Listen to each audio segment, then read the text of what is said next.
So this is Christina's second time here. She came last year and gave a really fantastic talk. So one of my challenges of bringing the speakers in is trying not to have the same speakers year after year after year. But sometimes it's hard, right? I mean, sometimes it's just it's hard to pass up someone like Christina, who I know is going to nail this, and like Jay. It's hard to not have the same people back, but I'm very happy to have Christina back this year. So.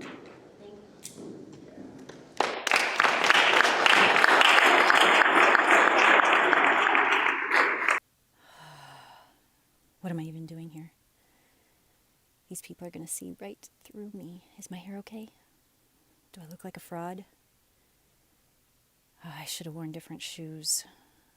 If I would have worn the other dress, they wouldn't be staring at me right now. And now I'm out here and they're all looking at me, and the reality is I've had this stupid ear infection for 3 weeks and I never should have even come here. Okay, now I'm just standing here and it's weird. And they're all just staring at me. I mean, well, except for that guy in the back looking at his phone, but whatever. Never mind that guy. I don't know if I can do this. They probably won't even clap.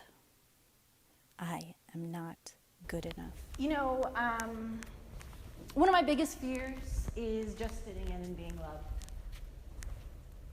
I'm pretty sure that every single one of you has felt that kind of fear, a different version at one time or another. You know, for me it was growing up in the UP, poor, without knowing my Chinese father in a small little town in the Upper Peninsula, and you know, I never fit in. I was the diversity. It was kind of weird that I was the only Asian on the playground, and it felt awkward. I was the only girl in my C++ class in college, and I never fit in. And I always worry. Every time I get on stage, I always worry, and I know that I'm only as good as my last talk. I know that I have to earn the audience's trust every single time. And I guess that's why fear of public speaking is like the number 2 or number 1 fear of everybody, right? The most common fear from everybody. We all have fears. We're all afraid to put ourselves out there, and they're justified. There's judges out there. Everybody's judging. Who here is an entrepreneur? You know, you're always on the clock, like he said, right? It feels like at any moment you're teetering on the edge of an epiphany or an anxiety attack, especially those times when it's 3 o'clock in the morning, you're staring at the ceiling and you can't sleep. But you know, we see this concept of acceptance and of wanting to be loved in nearly every aspect of our lives. You know, we want to feel included at work. We want to be invited to the party. We want to be asked out on that date. We're social creatures. We need people. People are hard. People are hard. You get no love. People are quick to judge. They're quick to offer unsolicited opinions, right? They might expose your insecurities. They might call you on your shit. Especially when you're in a relationship. And in a relationship, there's always somebody witnessing you fucking up, right? Might call you out on it. And not everyone is willing to stand up on stage and be vulnerable. Everybody today, you guys are all jerks, by the way. I feel like you all did my presentation already. Everybody up here was very brave to be vulnerable, to share intimate parts of themselves, of their fears, of their hopes. And you know, sometimes I get up on stage and I'm just, I shouldn't be here, you know. They're going to see right through me. I'm going to try to fake it so I don't feel well, right? I should have worn different shoes. Maybe if I wore a different dress, what does my hair look like? It sucks. We have these insecurities, and all we just want to be accepted. We just want to be loved. My name's Christina Aldan. I'm Lucky Girly Girl on Twitter and Instagram, and I'm a speaker, I'm a trainer, I'm a digital advertising consultant. I travel the world, and I talk about my experiences and my journey as a female entrepreneur in tech, and how I've used emotional intelligence to overcome a lot of these insecurities. And self-acceptance doesn't come naturally to me. Public speaking, I guess, I don't know, people say it comes naturally to me, but I still feel like I have to earn it every single time I step out on stage. And I've learned to use emotional intelligence to kind of cope with those feelings of insecurity, those imposter syndrome feelings. And it's hard. You know, we see this theme of acceptance everywhere. We try to dodge, judgment of watching eyes, and it's exhausting to have to kind of censor ourselves in the background. I'm always kind of saying, don't insult Ethan, don't insult Ethan, don't insult Ethan, don't, right? And you're censoring yourself constantly. It's exhausting. There's this voice in your head all the time, and it makes us edgy, it makes us anxious, it brings in anxiety, and it manifests in a lot of different ways. For me, it has manifested in, I project things onto other people. I lash out. I ran away to live in an orphanage in Peru for a few months. I self-sabotage. I get fired from jobs, right? I'm basically unemployable at this point in my life because fuck those guys anyway. So I have my own digital advertising agency. But I do things like does anybody else self-sabotage in the weirdest ways? Like you don't expect, it's almost like you watch the words coming out of your mouth. I mean, right down to me panicking a week before I do my KalamazooX talk. I rewrote this fucking talk 8 times. 8 times I rewrote it. And I don't even know what's coming out of my mouth right now. This is the 9th time. I'm writing it as it's coming at the moment, and it's like I want to make it hard. It's like I self-sabotage. Like if I don't suffer, then I didn't earn it. And if you don't love me, then I didn't try my hardest anyway. I only get worked on it a week before, right? We do these things as humans, and it's a protection. I get it. We want to protect ourselves. There's a lot of judgment out there. It's a lesson that's really hard to learn, but here's the thing. My value is not dictated by your acceptance of me. My value isn't dictated by your acceptance of me. And it's hard because, like I said, the judgment is everywhere. It's everywhere we look. It's in these cliques at work, right? It's in the tabloids and the gossip. It's in Facebook. It's on our Facebook feeds. You can't escape this judgment. It's in the mirror. Everybody's got an opinion. Opinions about what you should eat, how to raise your kids, what you should wear, what you should smoke. The world is full of judgy McJudgertons. And I'm over it. I'm over it. And I don't know about you, but I get a lot of people who give me advice. I get a lot of people. I don't know, there's just something about me. I think maybe because I'm so honest and upfront and in the moment that people just feel really, really comfortable about doing the same for me.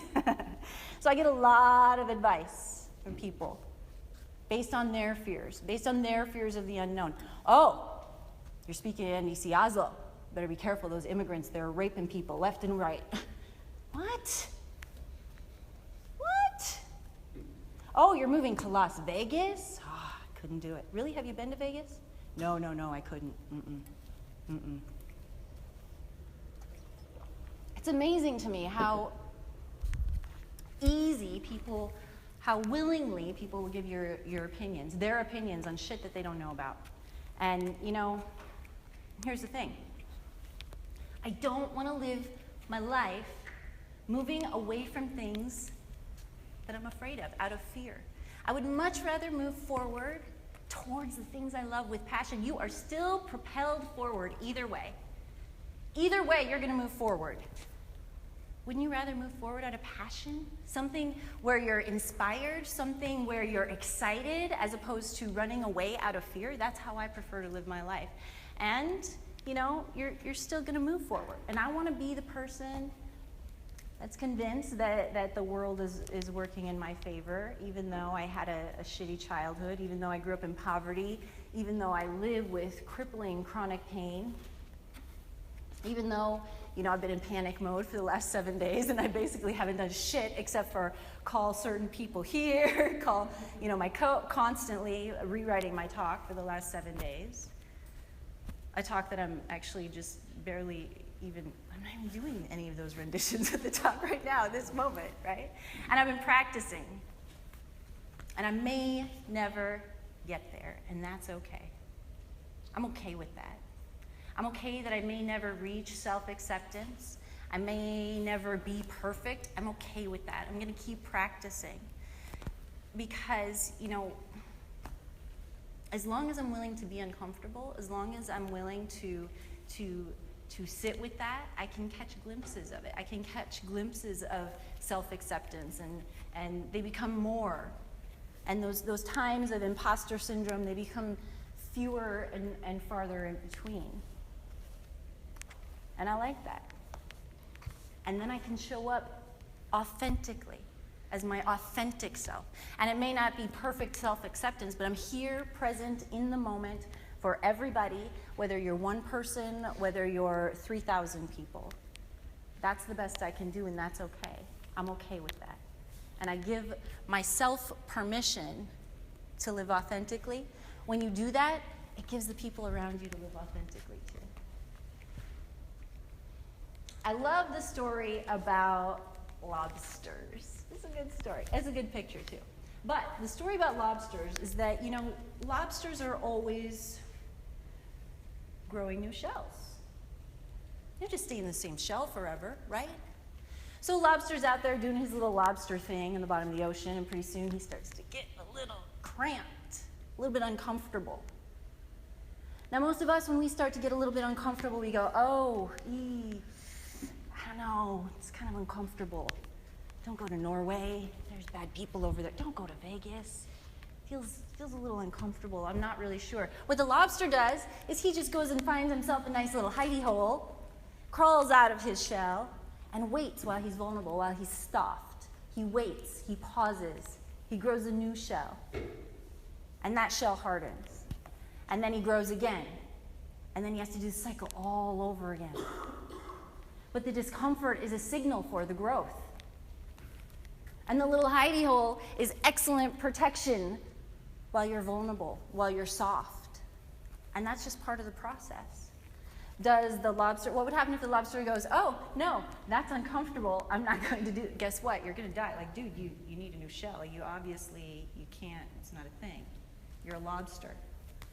You're a really shitty lobster if you just didn't grow a new, anyway. Stress and discomfort are signals for growth and development. And so is vulnerability.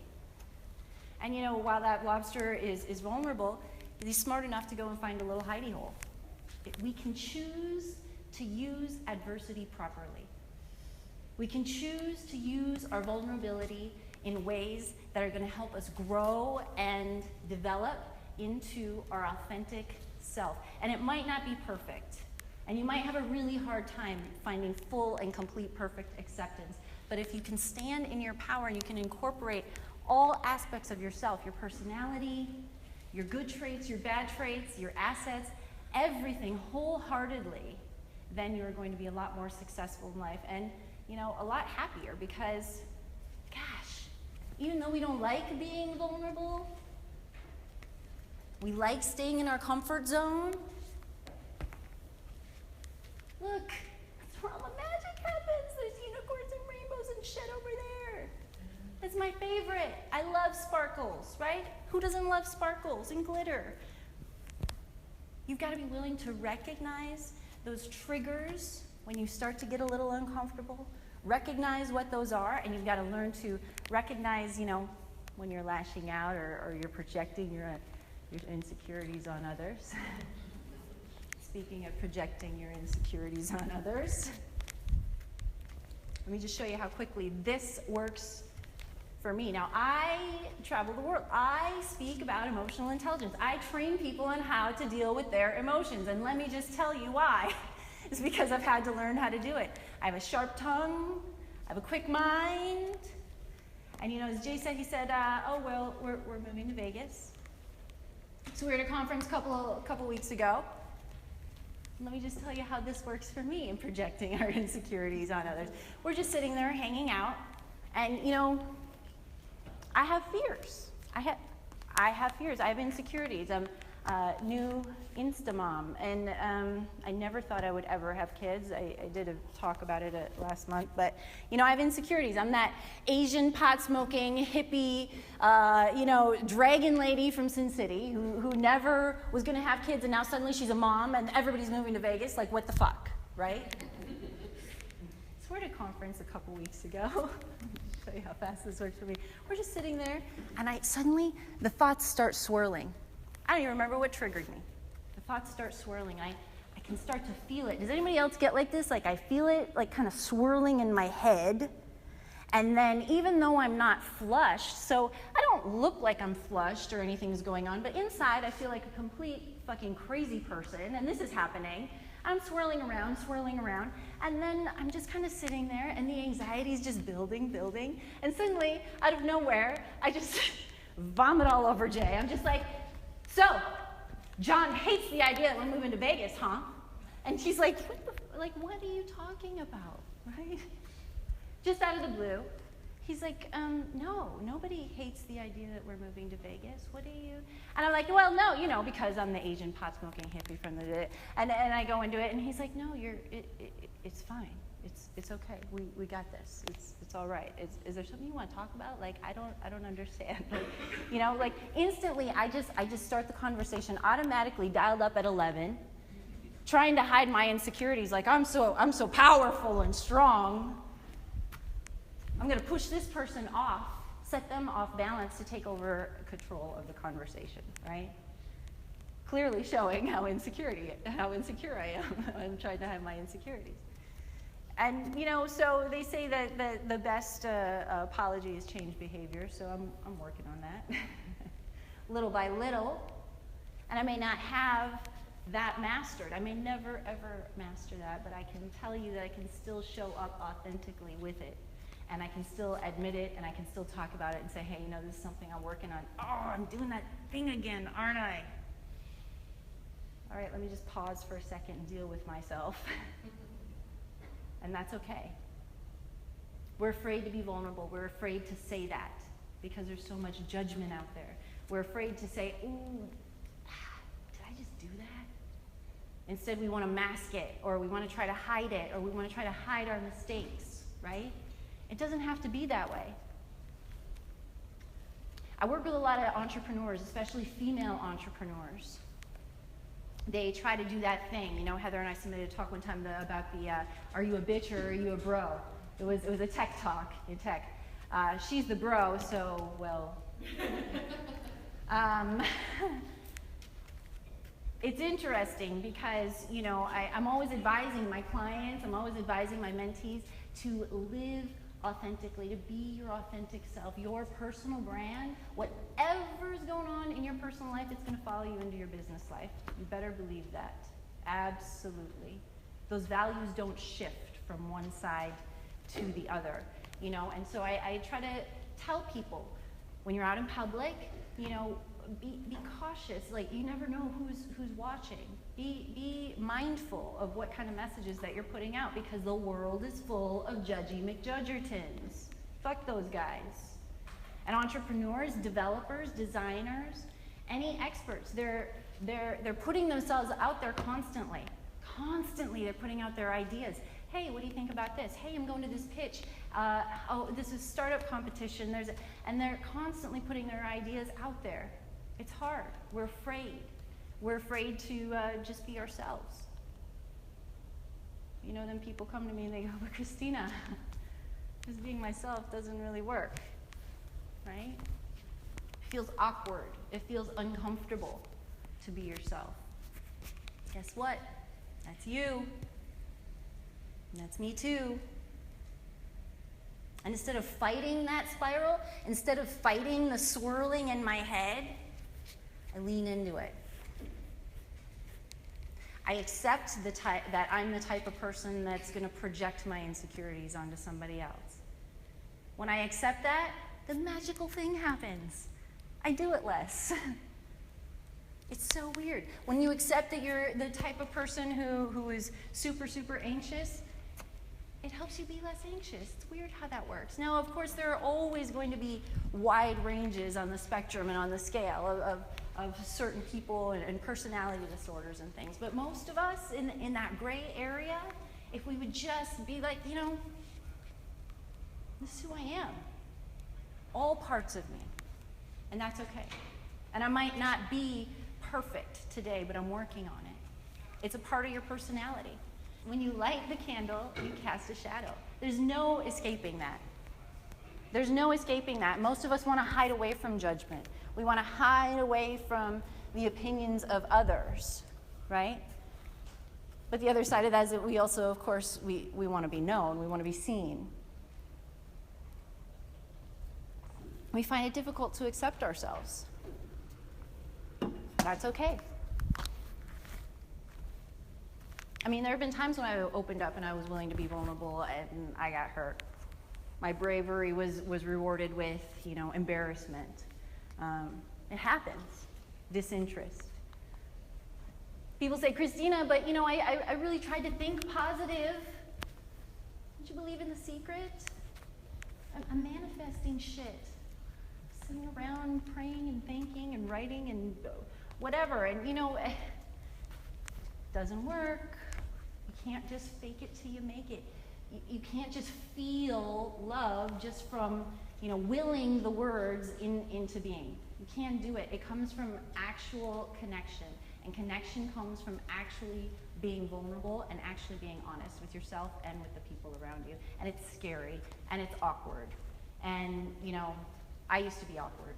I'm still very awkward sometimes. And over the years, I've gathered up some tools that help me cope with feeling less awkward and, you know, help me cope with that imposter syndrome and not being good enough. Help me cope with my pain so that when somebody calls me up and says, hey, Christina, let's go do that thing. And I'm just like, oh, God.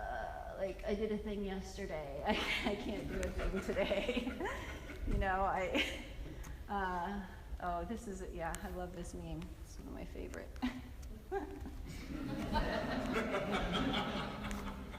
Some days it's too much.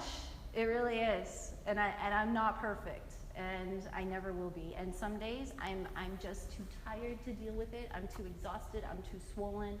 I'm too afraid to even use the tools that are available to me. And I've come to accept that too. Some days I wallow in shame. I wallow in guilt of not being good enough, of imposter syndrome. And when I recognize those things, it's always several things at once. It's never just like one thing. You know, people go, oh, well, you know, you just need to change your diet. You just need to sleep more. That's the one thing that's just going to change. You know, and what it looks like for me is like I live with chronic pain. I live with anxiety. I am, you know, in pain right now when the barometric pressure shifts. And I get confused, I get weak, and, you know, I worry. All those insecurities start to come in. I'm not a good parent. You know, I'm not strong enough to handle whatever. I'm not a good enough speaker. But I've learned to change my perspective. I've learned to shift my perspective so that when I find myself in that fear, when I find myself wallowing, in fact, what I do is I lean into it, into the fire, instead of trying to suppress it. That's when we get those manifestations of weird things, self-sabotage, procrastination, avoidance. Ooh, I am an escape expert. I will try to escape. I just try to wiggle. In my 20s, I was like, ooh, no, what's that? I'm just going to wiggle over here. Now I'm just going to wiggle over there. But if you lean into it and you actually go into those feelings and you process them and you go, you know, actually today I'm kind of not on my game. And people go, oh, okay, yeah, cool. All right, let me know. What do you need? Can I lift that for you? Can I help? It's not a big deal. But in my mind, somehow I've made it this big deal. And so instead I just kind of get up on stage and I try to be in the moment as possible and as authentic as possible, and it gives you permission to do the same. And when I communicate those things, when I'm making those connections, when I'm building my tribe, it really helps because we all grow together. We all grow together. We're all struggling out there. So grab a buddy, right? Get a mentor, get a mentee, a business partner, a tribe of people who are strong where you're challenged. We're social creatures. We all grow together because the best thing that you can do for your partners, your clients, is to show up present, fully, your authentic self in the moment, because nobody else can do you. So here's some tools that have helped me live wholeheartedly. Emotional intelligence. I speak a lot about emotional intelligence. I do a lot of trainings and workshops. Emotional intelligence tells us that if the stimulus is strong enough or if it's repeated enough, you can change the behavior. You can create new neural pathways. We didn't know this up until about, 6-7 years ago, which is really, really cool. So, it's fascinating news. You can teach an old dog new tricks. And with repetition, or if the stimulus is strong enough, you can deepen that groove through consistent repetition. So I think it's great. Once I started learning about emotional intelligence and how my brain could make new neural pathways, wow, changed everything about the way I worked, about the way I related with people, and then my personal relationships changed as well. There's 4 components of emotional intelligence. There's actually 26 facets, but we're just going to talk about these real quick. Where it talks about awareness of self, awareness of others, mindfulness of self, and then relationship management, how you engage, what you bring to the table with your community, and how you're engaging with them. Emotional intelligence, it doesn't just talk about your intellectual quotient. It's all about your empathy, about how well you can read other people, their body language, and other verbal cues from them. So remember, if the stimulus is strong enough, let's just say you're a toddler crawling around on the floor, you find a little bobby pin, and you're like, oh, look, this fits perfectly in the thing, you just, you'll do that one time in your life because the stimulus is strong enough, so you will learn that lesson very, very quickly. But our brains are strong enough to make that impression permanent, whether it's negative or whether it's positive. Think about that. Think about how you're stimulating your nervous system every single day and creating new neural pathways and deepening the groove. My second tip is to gather data. Try lots of different experiments to find out what your triggers are, because if you can't identify what the triggers are and what it is that's setting you off, as I'm sitting there at the conference just stewing in the back of my mind, like, oh, what are we doing? We're moving to Vegas. What's everybody going to think? I can't believe, right? And it's swirling and it's twirling. If I had more mindfulness at that moment about, like, what's that trigger happening? What's going on? When you can recognize those, you can adapt and you can adjust before you self-sabotage, before you lash out, before you procrastinate, whatever that is. Honest self-assessments. Be honest with yourself about your strengths and where you need to improve. And self-assessment personality tests are really good. I take a ton of these because I'm horrible at self-assessments. I could be bombing this right now. I have no idea whatsoever. Eaton will tell me I suck later, and then I'll know for sure. But if you do different self-assessments, it helps you to understand where there's room for growth. And you got to be patient. Change happens in phases. It doesn't happen overnight. You got to be patient with yourself while you are working out an issue, and then you relapse, and then you're working it out. And guess what, though? Those times that you relapse, they become fewer and farther between. Those times that I project my insecurities onto other people, Jay especially, because he's with me most of the time, unfortunately for him. But, the more that you do that and the more awareness that you have, slowly, diligently, you can shift your behaviors. If anybody would have told me even a year, I guess 2 years ago, that I'd be standing on stages, traveling the world, it blows my mind sometimes. All I was worried about doing in those moments was, solving some internal problems and some communication issues that I had, and it just tremendously changed the results that I got with the people around me everywhere, in my personal life and in my career. Set realistic goals for yourself. I used to compare my career milestones to other people. I sit at the table with a lot of successful people often, and I sit there and I go, what am I doing here? I'm the only woman, I'm the only Asian, I'm the youngest, I'm the whatever that is. And I'm wondering why I'm sitting at the table with everybody, and I feel like such an imposter. And I would compare myself, well, I haven't done this and I haven't done that.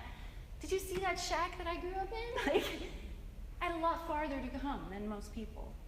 It's unrealistic for me to compare myself to somebody who has a fancy degree at Berkeley and a whole bunch of other privileges that I didn't have.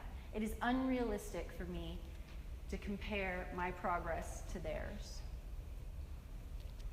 At the end of the day, this is a choose your own adventure. It's not like you're going along paint by numbers and every single person has to paint the same color and the same number. It's a choose your own adventure.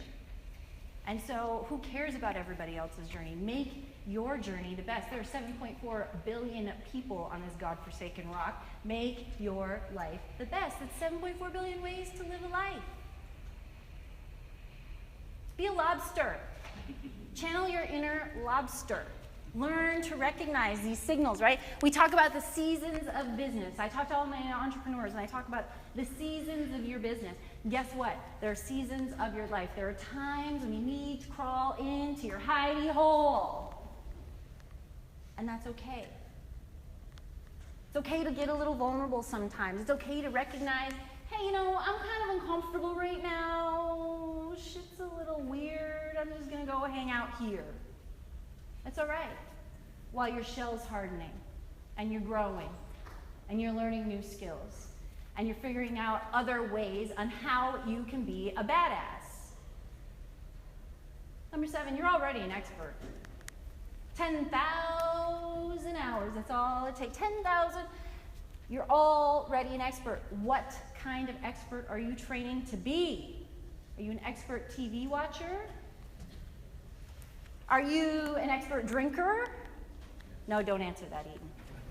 Are you an expert worrier, an expert complainer, right? Are you an expert at Farmville, Candy Crush? Or are you an expert at patience, compassion, empathy? This is the shit that matters. When you have those connections, when you're willing to be vulnerable and create that intimacy, it's amazing how far your career and your personal relationships will propel forward. It's amazing. And yeah, every now and then you're gonna run into a jerk. It's totally worth it. It's totally worth it. We all have access to the same number of hours in a day. People go, oh, Christina, I don't know, you do so much. You do so much. How do you find all the time to do this and to do that and to do that? And in the back of my mind, it's always like, and to be a mother, you're not being a mother good enough. We all have access to the same number of hours in a day. So what are you training yourself to do? How are you spending your time? Because I just use my time as efficiently as possible. Great, we all grow together. Bring a friend along the way for a journey. Friends help. Friends really help. I have the coolest friends ever. I mean, except for Eden. But I have the coolest friends ever, right? And they help me, and they mentor me, and they support me in ways that I haven't been able to learn and nurture and be there for myself. Those friendships are like gold to me. Jeff Strauss is like he's probably the smartest person I've ever met on the planet. He is so special. There are only things in my life that he can help me with. I just don't know whatever I'd do without him in my life. So, I do things like I send him an octopus emoji break every now and then, just randomly. He's like, what? An octopus? Yeah, here you go, dude. Enjoy it. You're welcome. bring a friend along the way because it's so much more fun that way.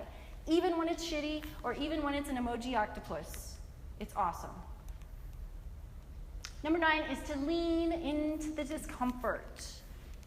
Lots of people get stuck in the discomfort. They feel the jolt, and then they get stuck. I personally want to move through that discomfort as quickly as possible. I want to move away from those insecurities, that shame, that guilt. I want to squirm away from it. Whenever I start to feel triggered, I feel it. Oh my God, these shoes, they're looking at me. Am I going to fail? How's it going to go? Maybe I'm doing horrible. That guy's looking at his phone right now. Fuck that guy. Right? But listen, if I move through this discomfort, this is what I trust. I know that that is where all the magic happens. And so I keep moving forward anyway. In fear, I guess they call that courage or bravery or something. I don't know. It feels awful. Every time I do it. But I do it. And you can too. When I lean into those feelings of shame, of guilt, of imposter syndrome, when I connect with a friend or I talk about them, with a counselor or a mentor, hey, this feels kind of weird. This is sucky. I don't know what to do. When I do that, it helps me learn new ways to cope and deal with my feelings better. And I'm acknowledging them instead of suppressing them.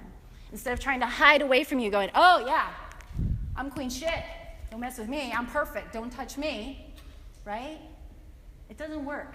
We were talking about that earlier. You can only hide the crazy for about 2 months. At least I can. I can only hide the crazy. I can only fake it till you make it for about 2 months before all the real stuff comes out. And then, So I'm just my crazy self right out of the gate. Because if you don't like me right out of the gate, then forget it. It's not going to work. Right? But the best thing that I can do for my clients, for my kids, for my friends, is show up as my authentic self, all of myself, wholeheartedly. So, now that I've given you some of the tools that have worked for me, I want you to sprinkle a little bit of you on it. Right? Make that information work in your life, in your business life, in your personal life. Sprinkle a little bit of you on it, because nobody else can do you. Nobody else can be your authentic self. People say that I'm a strong woman, but I have struggles. I struggle every day, every moment, just like you. I'm embarrassed. I want to hide from things. I still feel like that small town girl living in that tiny little shack with no plumbing, no insulation, the only Asian on the playground. Doesn't matter. I still feel that inside, no matter how hard I try to overcome it. But I've learned to accept that as a part of me instead of being embarrassed of it, instead of trying to hide it. Because I'm using lots of tools to leverage all of my traits, right? And I can use it for fear or anxiety, or, I can just do the best I can with what I have at that moment. And that's good enough for me. And that's a win, right? Because I know from practice that if I do those things and I use those tools consistently, in 1 year, in 2 years, I could be standing on an international stage. I could be, or like next week, where I give a commencement address for a university in Nevada in front of thousands of people. Like, me? What? 2 years ago, I never would have imagined that. I'll adopt the behavior. I know that I'll make the changes consistently. Listen, the best thing that I can do, the best thing that any of us can do, is be our authentic self. Nobody else can do me. And that's the hardest thing to learn because of all that judgment. But we got to leverage all of it to be awesome. We got to go through life as our authentic self if we really, really want to live wholeheartedly. And we tend to be drawn to people who do this, who live wholeheartedly. I think of Janis Joplin as an example, right? She wasn't a traditional beauty at the time, but because she got up on stage and she was so raw and authentically herself, there is never, ever going to be another Janis Joplin. We know that. And everybody loved her because she was wholeheartedly herself and she showed up. We say things like she bared her soul out on the stage. He left it all out on the field. As humans, we respect that. We're drawn to that. We're drawn to those people who stand in their power and incorporate all of their sides, their shadow side and their light side. There's something about, people who really give of themselves in this tremendous, passionate fashion, this raw. This is why we love KalamazooX so much, right? We're uncensored. Yes! I can say fuck! All right! When all my parts are integrated, I'm harnessing all of my passion, all of my truths, all of my fears, all of my anger, that is when I am myself. So why do I get nervous every time I have to give a talk and panic 7 days before my KalamazooX talk, right? When I embrace my pain, when I lean into it, I'm representing my authentic self. Wholeheartedly. And that is when the Dragon Lady comes out. And the truth is, it doesn't fucking matter what dress I'm wearing. If I'm wholehearted and authentic and in my power, that's good enough for anybody. It's good enough for all of us. And when I give myself permission to be my authentic self, that's the best I can do for all of you, and I hope that you would also choose to do the same for the people in your life as well. Thank you.